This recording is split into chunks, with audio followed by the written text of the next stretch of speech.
Hello guys, tuni pha nào he video khat ana bol kip tin na tunia hi phone cho ka chi han hi in chi chu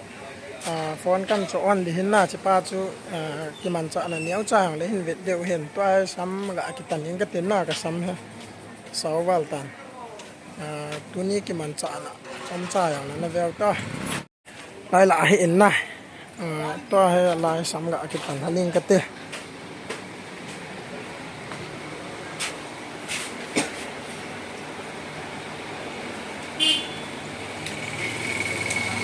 sắm căn cái tần hòn đinh hiện gió tên là vèo cho tôi căn cái tần thế na sắm là vèo thế mà tần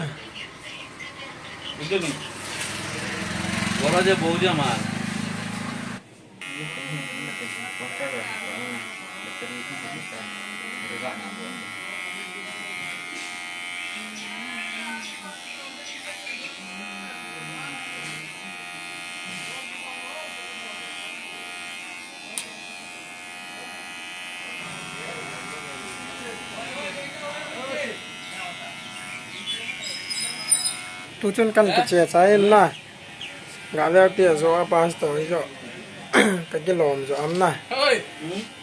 kita di bawah mata apa sih ini? Aku tuh kalau tahu lihat le. Tapi mana mama kan phone namin earphone jam में दिखा दिया.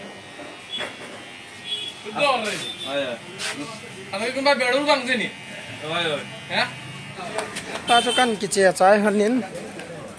tôi phone căn việc ăn thế na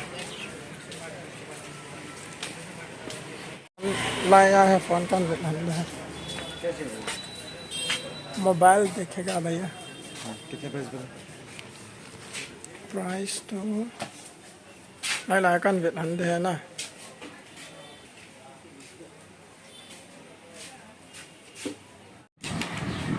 ta cho chiếc lá hin na ai ta bangam in việc điều he ta gạ hoàn xã hin na việc là gạ lá yên đằng cho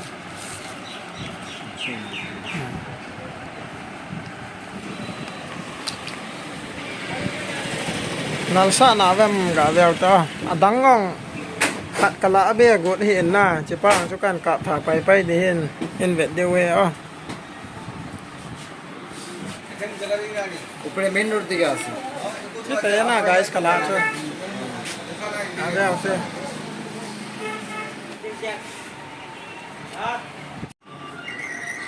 कौन नंग से देता है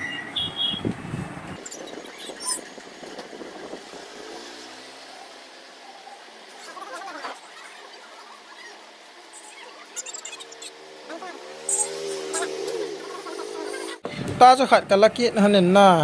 ga veo te ga hom de hin ए chai te na ta kala pa han chu एक चीज देखो तो इसका जो लुक hoye है ना hoye इसका जो लुक है ना वो सेम उसके जैसे सेम टू सेम है और इसका लेकिन इसका प्राइस ज़्यादा है इसका प्राइस कम है फोटो भी देखो ni kala hane na zo ten ka chi han ten guys ane ve tao te na lai khat amin na che khat hen chele chai khat amin na ka che do an phat la ni ki mu to tao te na guys ta cho ka cha chai hanin na guys aban la ga ni chi ki tao cha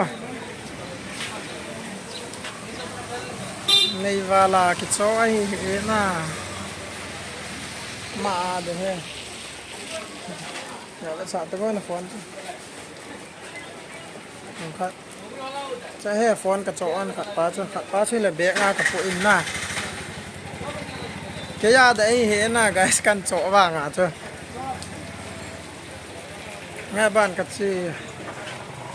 thế nghe na guys tu ni ading video